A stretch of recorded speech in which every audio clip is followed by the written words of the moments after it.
Jadi Roh Kudus diberikan pada gereja untuk memastikan, mengawal, menerangi, menuntun, memastikan bahwa kita semua sampai pada Bapa sebagaimana dalam jalan yang diajarkan Yesus. Nah, kita punya 4 Injil, Matius, Markus, Lukas, Yohanes, dan sering disebut Injil kelima. Dan Injil kelima disebut Injil Roh Kudus. Halo semuanya, selamat datang di Amamohan Esmianity with Romohani. Nah, kita udah kumpul ini pertanyaan dari teman-teman. Banyak dan seru-seru banget pertanyaannya. Terima kasih banget atas partisipasi dari teman-teman semua. Jika ada yang ingin bertanya lagi, bisa ke Instagram kita @katedraljakarta. Tambah berlama-lama lagi, yuk kita bareng-bareng simak.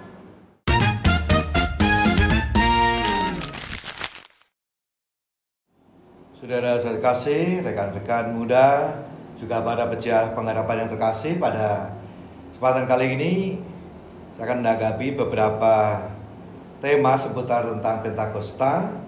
Dan ini sudah masuk beberapa pertanyaan-pertanyaan yang disampaikan kepada saya untuk dijawab dalam kesempatan kali ini. Maka pertama-tama orang bertanya tentang apa itu Pentakosta.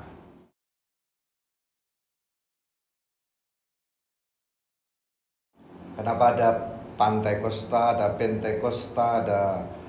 Nah, saya kira itulah bagian dari terjemahan. Tapi dalam kata aslinya adalah Penta. Penta itu 50. Berarti Pentakosta adalah hari ke-50 sesudah kebangkitan Kristus, Tuhan kita. Dan disitulah dirayakan sebagai peristiwa turunnya Roh Kudus atas para rasul. Jadi gambarkan kita semua setelah kenaikan Tuhan, dalam liturgi kita punya novena 9 hari sampai pada hari Pentakosta. Dan digambarkan juga dalam kisah para rasul bagaimana para rasul bersama juga Bunda Maria berdoa memohon turunnya Roh Kudus atas para rasul. Jadi Pentakosta berarti hari ke-50 sesudah kebangkitan. Dan ini ada juga dalam pengalaman umat perjanjian lama juga mengenal Pentakosta, yaitu 50 hari setelah pesta Paskah Yahudi tanggal 14 bulan Nisan. Dan situ mereka juga peringati sebagai 4 hari raya panen. Selama 7 minggu mereka panen raya. Mereka merayakan itu. Dan juga adalah Pentakosta dalam perjanjian lama dipahami dirayakan sebagai hari ke-50 turunnya 10 perintah Allah kepada Musa di Gunung Sinai. Nah, dalam umat perjanjian baru kita maknai secara baru 50 hari setelah kebangkitan Tuhan. Juga ada di mana kita punya 7 minggu untuk mendapatkan buah-buah rohani dalam masa Paskah itu. Dan lalu sebagai penutup atau gongnya adalah Pentakosta, hari raya turunnya Roh Kudus atas para rasul. Dan dalam Gereja Katolik ini juga dirayakan sebagai hari kelahiran gereja. Gereja adalah umat, bukan pertama-tama bangunan. Gereja dalam arti paling awal adalah umat yang percaya pada Yesus dan berhimpun, bersekutu. Dan itu digambarkan setelah mereka percaya dan dibaptis, dikisahkan dalam kisah para rasul, ada 3.000 orang yang percaya. Maka itulah juga dirayakan sebagai saat di mana gereja adalah umat Allah. Maka pertama-tama gereja bukan bangunan, tapi gereja adalah umat Allah yang hadir, lahir berkat pewartaan para rasul. Mereka menjadi percaya, dibaptis, dan senantiasa membuka diri untuk dituntun oleh Roh Kudus. Maka itu sebabnya ini juga disebut sebagai hari raya kelahiran gereja, di mana kita semua dalam iman Kristiani, orang menjadi murid Yesus, menjadi bagian umat Allah secara penuh kalau dia telah menerima yang namanya sakramen inisiasi, yaitu baptis, komuni, dan krisma. Itulah makna paling dasar dari Pentakosta, yaitu hari ke-50 turunnya Roh Kudus atas para rasul. Dan ini yang menandai akhir dari masa Paskah. Tandanya apa?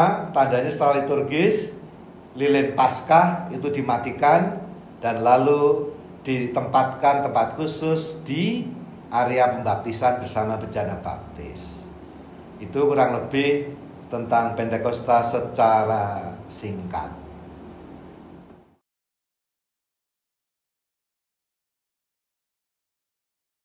Nah, ada yang bertanya, kok disebut turunnya Roh Kudus atas para rasul? Padahal Bunda Maria ada di situ. Nah, apakah Bunda Maria nggak dapatkan Roh Kudus? Nah, kita perlu melihat Alkitab secara keseluruhan.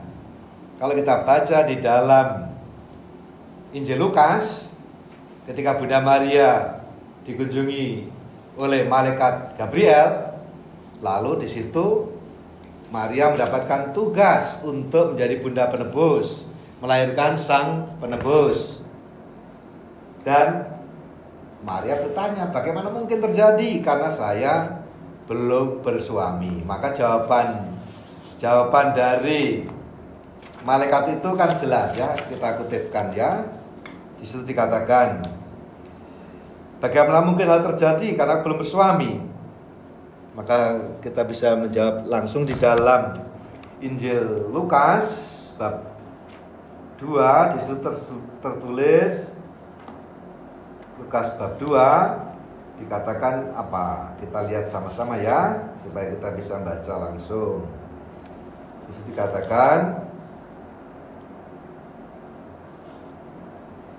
ayat bab 1 ayat Lukas bab 1 ayat 34, kata Maria kepada malaikat itu, bagaimana mungkin itu terjadi karena aku belum bersuami? Ayat 35, jawab malaikat itu, Roh Kudus akan turun atasmu dan kuasa Allah yang Maha Tinggi akan menaungi engkau. Sebab itu anak yang akan kulahirkan itu akan disebut kudus, anak Allah.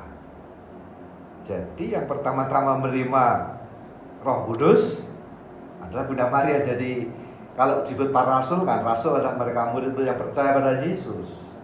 Bunda Maria sudah dahuluan ya, dipenuhi dengan Roh Kudus dan melahirkan Yesus untuk kita semua.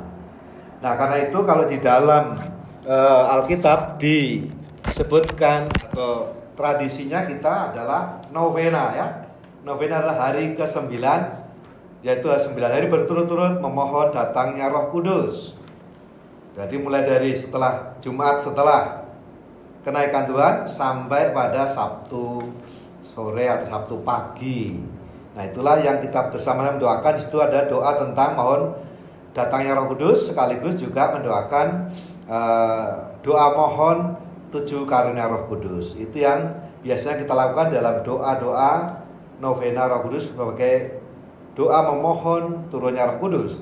Tentu saja yang istimewa pada hari itu. Kita boleh mendoakannya kapan saja, baik secara pribadi, secara keluarga atau yang lain. Dalam saat-saat dimana kita biasanya menjelang peristiwa-peristiwa penting dalam hidup kita, kita boleh mohon tuntunan terang Roh Kudus. Itulah doa pokok yang dalam doa novena mohon karunia Roh Kudus. Nah, setelah itu kita ya bisa mendoakan yang lain ya. Nah, orang bertanya lah, kalau pas hari raya masih mendoakan novena enggak? Nah, novena itu kan sebenarnya novena adalah hari 9 hari. Kalau pas sudah hari hanya, ya saya kira ya kita berdoa mohon Roh Kudus saja, tidak dihitung sebagai 9 hari karena sudah hari hanya. Maka dalam tradisi gereja ada yang persiapan seperti itu. Ada juga yang namanya vigili, itu malam sebelumnya. Maka sebenarnya vigili Paskah sebelumnya, vigili Natal sebenarnya. Jadi untuk persiapan batin doa kita menuju pada hari rayanya. Dan setelah itu biasanya juga ada setelahnya. Jadi dalam gereja itu ada sebelumnya. Nah, sebelum Natal apa? Advent ya. Sebelum Paskah apa? Ada masa Prapaskah. Dan setelah itu apa? Namanya Oktav Natal, 8 hari sesudah perayaan hari raya Natal itu. Kalau Paskah panjang, yaitu 50 hari. Itulah cara gereja, ada hari rayanya, ada sebelumnya, ada juga sesudahnya. Entah itu oktav berarti 8 hari, atau juga seperti yang kita alami Pentakosta yaitu 50 hari. Nah, demikianlah biasanya kita mengusahakan dalam doa-doa. Sekali lagi, dalam doa-doa penting dalam gereja atau upacara penting itu dimohon datang Roh Kudus. Kapan? Misalnya sebelum baptis, itu juga mohon para kudus dan juga Roh Kudus. Dalam tahbisan imam, tahbisan diakon, tahbisan imam, tahbisan uskup, dalam juga acara pemberkatan gereja, itu selalu secara istimewa dimohon datangnya Roh Kudus untuk mengurapi, menguduskan, memberkati orang yang dikhususkan, ditahbiskan, ataupun gereja tempat yang didedikasikan, dikhususkan, dikuduskan untuk tempat ibadah, menjadi gereja, tempat orang beriman berdoa bersama. Gitu.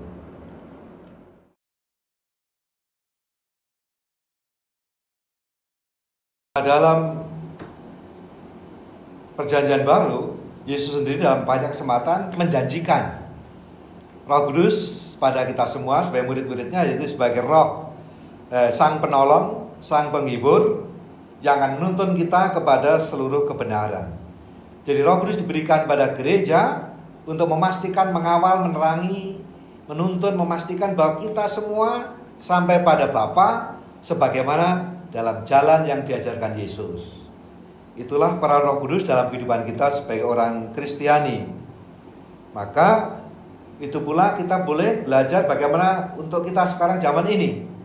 Nah, kalau Anda perhatikan, selama masa Paskah 50 hari itu, bacaan pertama dalam liturgi gereja misa diambil dari Kisah Para Rasul. Nah, Kisah Para Rasul sering disebut sebagai Injil kelima, karena kita punya 4 Injil, Matius, Markus, Lukas, Yohanes, dan sering disebut dengan Injil kelima.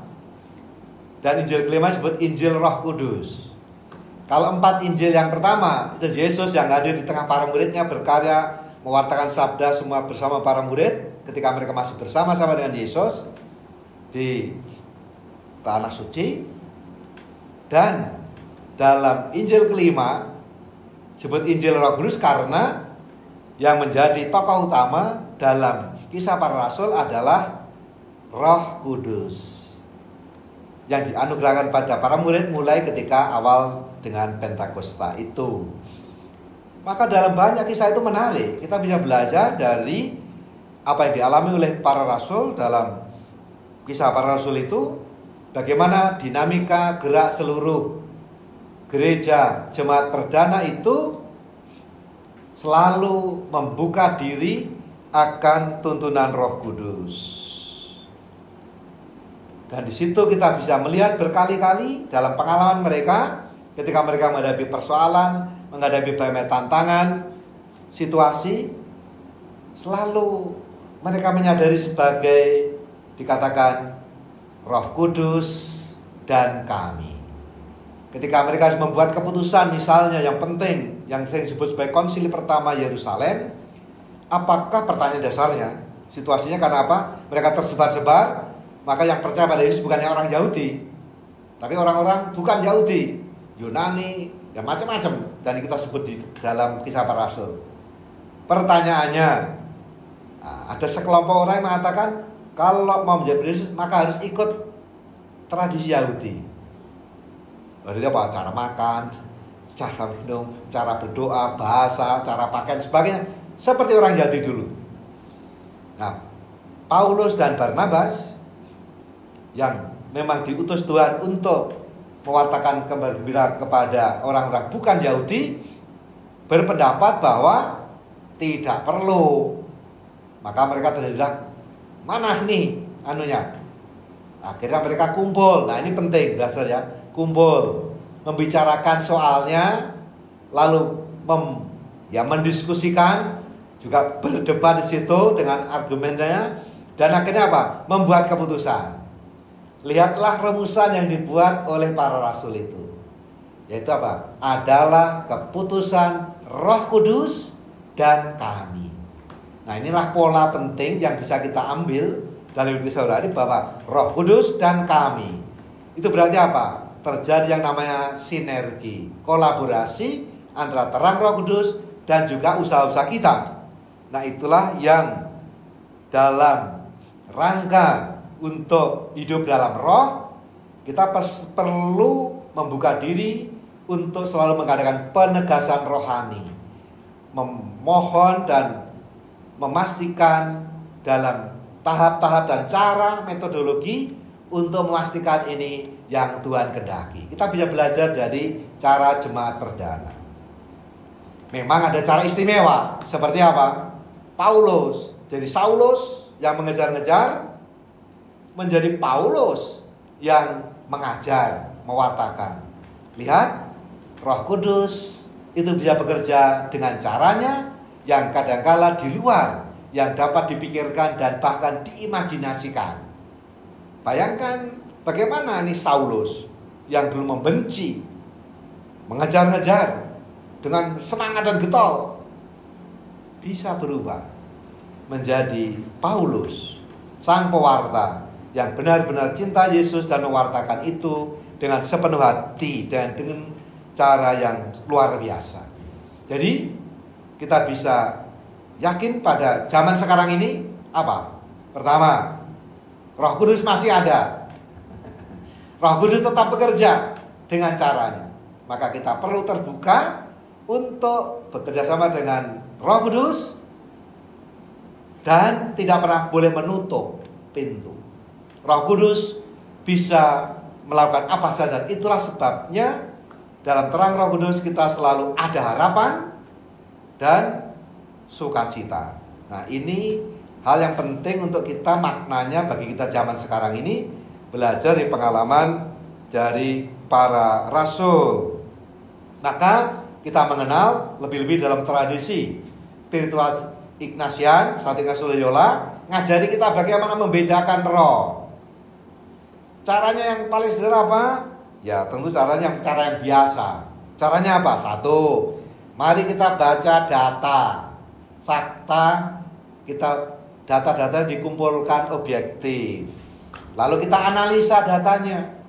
Kita bisa mengundang pakar-pakar, ahli-ahli untuk memberikan pencerahan, pendapat. Lalu apa? Kita bikin list pro kontranya. Pronya ini apa? Pilihan ini, yang satu lagi pilihan ini, pronya apa, kontranya apa. Lalu dibuat apa? Pembobotan. Nah, dari secara usaha, secara rasional, masuk akal berdata itu apa kesimpulannya? Satu, itu belum selesai. Kedua apa? Berdoa. Apa yang sudah dibicarakan secara rasional itu, lalu sekarang didoakan. Apa yang tergerak dalam batinku tentang hal ini? Tuhan menggerakkan kemana? Lalu harus dilihat apakah lalu Tuhan menggerakkan kemana. Kalau sudah menemukan ini, maka buahnya adalah damai sejahtera, sukacita. Ambil keputusan. Keputusan harus diambil. Lihat di dalam Kisah Para Rasul, ketika bagaimana memilih pengganti dari Yudas Iskariot. Sudah dipilih, ada kriterianya. Ya lihatlah, kalau kita mempelajari secara manusiawi, ada kriterianya. Siapa yang boleh ikut ini?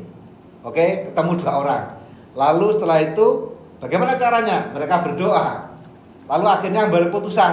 Apa yang dipilih caranya? Cara manusiawi, yaitu mereka membuang undi. Ini bukan judi, tapi membuang undi, memastikan siapa. Akhirnya terpilih adalah Matias. Oke, sudah selesai. Itu cara Roh Kudus, bukan lalu tiba-tiba sangat istimewa bisa seperti Paulus itu istimewa. Tapi yang biasa adalah seperti itu di para rasul. Buat kriteria, lalu didoakan, lalu ambil keputusan. Dan untuk meneliti apakah itu benar kayak Roh Kudus, dalam cara Ignatius yang sederhana adalah pertama, awalnya gimana? Lalu tengahnya gimana prosesnya? Dan akhirnya atau hasilnya apa? Kalau itu konsisten dan buahnya adalah sukacita, damai sejahtera, kita bisa yakin ini karya Roh Kudus. Karena apa? Karena roh jahat bisa pura-pura baik di awal, menipu kita, mengecoh kita, bisa. Akhirnya nanti buah jelek, pasti bukan dari Roh Kudus. Roh Kudus selalu konsisten. Ini cara-cara sederhana kita untuk melihat bagaimana Roh Kudus bekerja dalam hidup kita. Nah, bagaimana melatihnya? Nah, Santo Ignatius Loyola itu punya cara sederhana untuk memberikan nama setiap hari pemeriksaan batin, meneliti batin kita. Yang cara sederhana adalah yang mungkin bisa kita latih bersama setiap hari, akhir hari, apa? Doa eksamen 321. S 321. S-nya itu 3S 321 ya. 3 apa? 3 hal yang aku syukuri. S-nya ada 3 tadi, syukuri, sesali, apa yang akan disolusi itu lebih baik. 3S, apa yang aku sesali hari ini? Aku mohon, apa yang syukuri, 3 hal yang aku syukuri. Aku mohon bersyukur pada Allah Bapa. Yang kedua, 2 hal yang aku sesali. Aku mohon pengampunan belas kasih Tuhan melalui Yesus Allah Putra. Yang ketiga, 1S, solusi atau apa yang akan aku lakukan supaya lebih baik. Mohon terang Roh Kudus. Itu cara-cara sederhana kita melihat bagaimana mengenali gerak dan karya Roh Kudus dalam hidup kita. Roh Kudus tetap bekerja, Roh Kudus masih ada, dan Roh Kudus siap membaharui hidup kita. Maka jangan pernah kita menutup pintu akan karya Roh Kudus. Tapi sekali lagi, kalau kita mohon Roh Kudus, hasilnya selalu baik. Belum tentu sesuai yang apa kita inginkan, tapi selalu baik, selalu membawa damai sejahtera dan sukacita. Itulah buah karya Roh Kudus.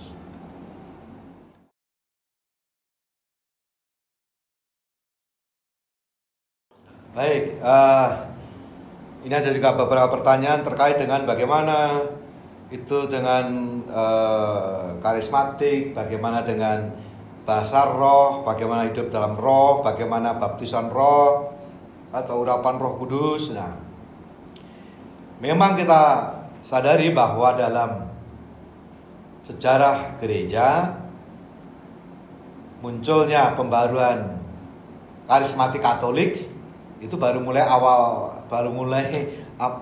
1967-an di Amerika. Jadi suatu yang masih sangat muda dalam arti pergerakan. Tapi gerakan ini juga diterima di dalam gereja Katolik resmi. Jadi inilah salah satu kelompok yang menghayati lebih-lebih peran Roh Kudus dalam hidup kita sebagai orang Kristiani. Sebenarnya dengan kita menerima sakramen baptis dan krisma dalam inisiasi lengkap, sebenarnya kita semua sudah diberikan anugerah Roh Kudus. Jadi jangan merasa bahwa kalau kita belum terima Roh Kudus, sudah.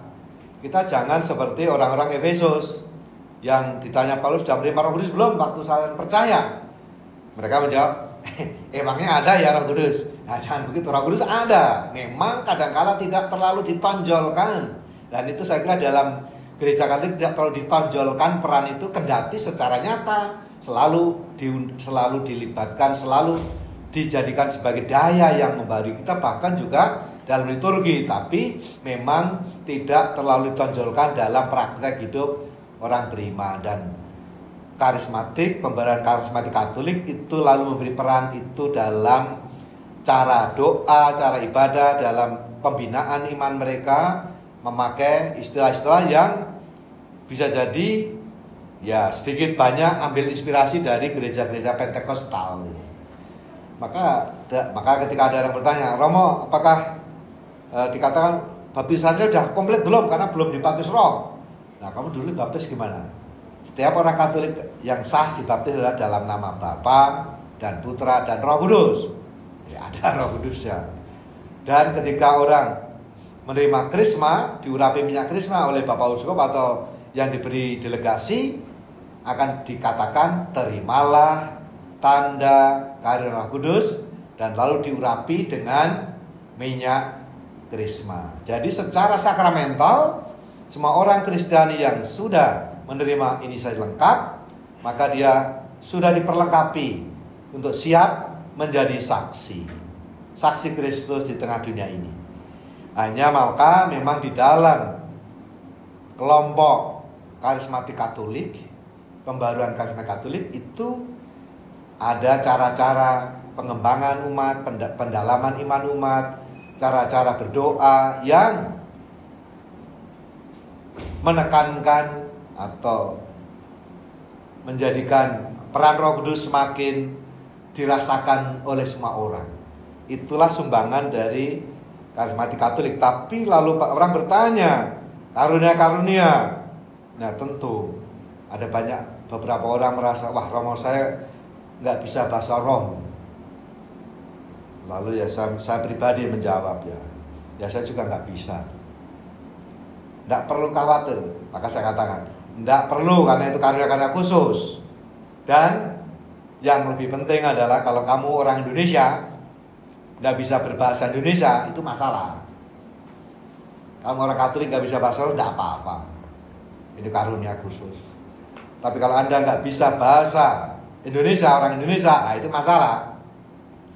Ini bahasa yang persatukan itu semua. Lebih masalah lagi kalau Anda sebagai orang Kristiani Katolik tidak menggunakan bahasa kasih. Nah itu lebih repot lagi. Lebih menggunakan bahasa kekerasan, bahasa kebencian, nah itu repot. Orang Kristiani diajak menggunakan bahasa kasih. Dan itulah yang ditekankan oleh Santo Paulus, bahwa ada banyak anugerah, banyak karunia, satu roh dan satu Tuhan. Dan untuk apa? Untuk pembangunan jemaat. Maka Paulus juga dalam suratnya berjemaat di Korintus itu mengatakan, ya kamu bisa bahasa roh, ya oke. Tapi apakah itu dimengerti orang lain? Apakah itu bagaimana ditafsirkannya? Lah itu kan repot. Orang hanya bisa mungkin merasa bisa bahasa roh, tapi yang nafsirkannya gimana? Kan kita pakai bahasa manusia ya, supaya diketahui orang lain itu apa gunanya? Kalau hanya guna untuk dirimu, Paulus mengatakan dalam 1 Korintus bab berapa itu? Korintus bab 13 kalau nggak salah, 13 atau 14 ya, 14 ya, ini gunanya apa ini? Gitu. Kalau enggak saya nafsirkan terus gimana? Maka Gianni mengatakan, kalau untuk dirimu sendiri, oke. Karena semua orang bisa berkomunikasi dengan cara sendiri, boleh. Tapi ketika dalam komunitas, apalagi ada orang luar, ya mesti ngerti. Kalau enggak dikatakan di sini, Paulus punya kata-kata yang rada apa ya? Yang rada apa istilahnya? Yang rada gak enak lah gitu ya. Jadi saya bacakan ya supaya tahu nih. 1 Korintus 14 ayat 23. Saya bacakan supaya saya nggak salah. Omongannya Paulus bukan omongan saya, nanti kira omongan saya. Jadi, kalau seluruh jemaat berkumpul bersama-sama dan tiap-tiap orang berkata-kata dengan bahasa roh, lalu masuk orang luar atau orang yang tidak beriman, tidakkah akan mereka katakan bahwa kamu gila? Nah, kadang-kadang gak ngerti. Jadi jangan sampai orang juga merasa bisakannya bahasa roh untuk kesombongan diri, dan lalu ya nggak ada gunanya karena nggak ada yang ngerti. Maka dikatakan Paulus, maka harus ada yang menafsirkannya sehingga dimengerti pesannya apa dari Tuhan itu. Jadi dikatakan, tapi semuanya itu harus digunakan untuk apa? Untuk membangun jemaat, yaitu tubuh Kristus. Jadi itulah yang penting. Kalau Anda diberi karunia macam-macam, itu untuk apa? Untuk membangun jemaat, dan bukan untuk kesombongan rohani, bukan untuk gagah-gagahan, bukan untuk merasa diri lebih hebat daripada yang lain. Dan inilah yang penting dalam gereja Katolik.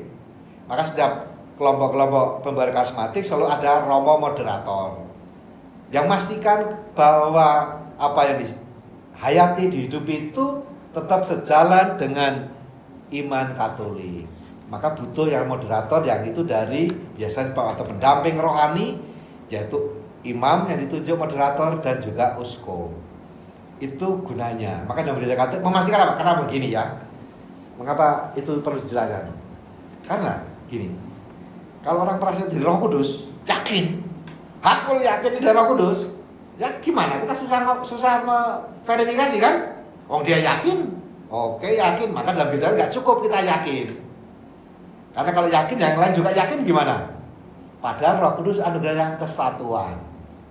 Maka dalam gereja Katolik masih ada faktor lagi, yaitu apa? dengan ajaran gereja dan magisterium dan hierarki, yaitu kuasa pelayanan gereja yang ada dalam para uskup, para imam, memastikan ini benar. Sehingga gereja kita tetap satu, kudus, katolik, apostolik.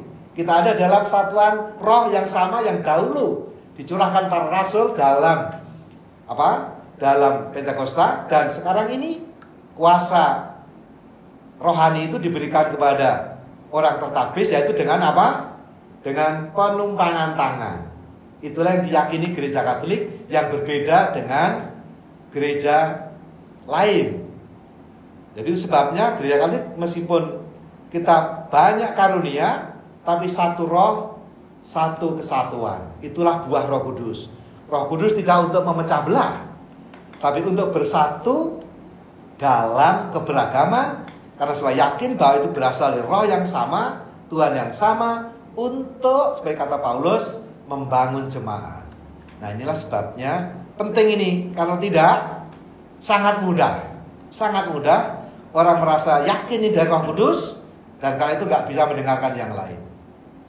Ini yang sebabnya apa? Lalu ya kalau dikatakan ada yang tanya ini ya, ada yang tanya begini, menarik tanyanya ini. Dengan Pentakosta apakah artinya sah-sah saja? Ini pertanyaannya ya, saya bacakan. Lalu banyak aliran dalam Kristen. Ya, kalau dalam keyakinan Kristiani Katolik, Roh Kudus itu menyatukan, membawa kesatuan dalam keberagaman. Kalau dalam paham dan tanpa adanya tadi magisterium, ajaran gereja, dan peran sebagai pendamping rohani, sebagai yang mewakili karena diberikan kuasa Roh Kudus mulai penumpangan tangan dan tahbisan, ya, kesatuannya sangat rentan. Kenapa? Ya, saya bikin sendiri. Saya percaya kok. Ngapain saya harus dikonfirmasi pada orang lain? Gereja Katolik nggak bisa begitu. Bener nggak ini? Mari dipastikan. Bener nggak? Maka dalam ini satu, meneliti apakah suatu hal itu benar-benar Tuhan dari Roh Kudus. Satu, apakah orangnya ini sehat lahir batin nih? Jangan-jangan ini orang yang ya maaf kata ya, ODGJ misalnya. Dia punya gangguan kejiwaan. Ya susah dong. Wah ini ya, pastikan orangnya sehat kan? Maka orang kudus selalu ditanya nih. Termasuk Santo Ignatius Loyola. Dulu mendapat yakin bahwa penerangan rohani. Tapi selalu dikejar-kejar karena apa? Dia dikira sebagai orang-orang alumbrados itu yang dapat pencerahan lalu suka-suka dia ngomong kemana saja. Nah, ketika itu untuk kamu sendiri boleh. Ketika kamu mengajarkan untuk orang lain harus jelas. Jangan sampai menyesatkan orang lain atau kelompok dalam satu kelompok. Maka harus ada, maka Ignatius belajar. Dia belajar teologi dan filsafat teologi. Setelah itu dia lalu mendapatkan memilih menjadi imam, karena itulah yang menjadi milik kuasa mengajar. Ingat, para imam, dari para uskup, imam dari pembantu dari uskup punya kuasa mengajar, memimpin dan menguduskan ibadah. Jadi karena itulah Ignatius akhirnya memilih menjadi imam, karena diberikan kuasa untuk mengajar apa yang dia yakini dengan cara yang benar. Maka dalam gereja Katolik harus 3 benar nih, supaya ini benar-benar yakin bahwa ini dari Roh Kudus. Satu benar ajarannya. Ini bukan ajaran sesat, ngawur. Benar ajarannya, ortodoksi. Yang kedua, benar ibadahnya, ortolatria. Itu masih oke. Satu lagi, saringannya benar kelakuannya, ortopraksis. Nah, ini baru benar. Itu yang dikatakan oleh Yesus, menyembah Allah dalam roh dan kebenaran. Benar ajarannya, benar ibadahnya, benar tindakannya atau perilakunya. Baru itu sungguh-sungguh menyembah Allah dalam roh dan kebenaran. Karena itu Yesus memberikan pada kita Roh Kudus sebagai penolong, sebagai penghibur yang menuntun kita kepada seluruh kebenaran. Nah, itulah yang kita syukuri dalam gereja Katolik. Kita juga merayakan secara istimewa dalam Hari Raya Pentakosta. Semoga Roh Kudus menuntun hidup Anda dan selalu boleh membawa kita semakin mengenal, semakin mencintai, dan semakin mengikuti Yesus sebagai jalan, kebenaran, dan hidup.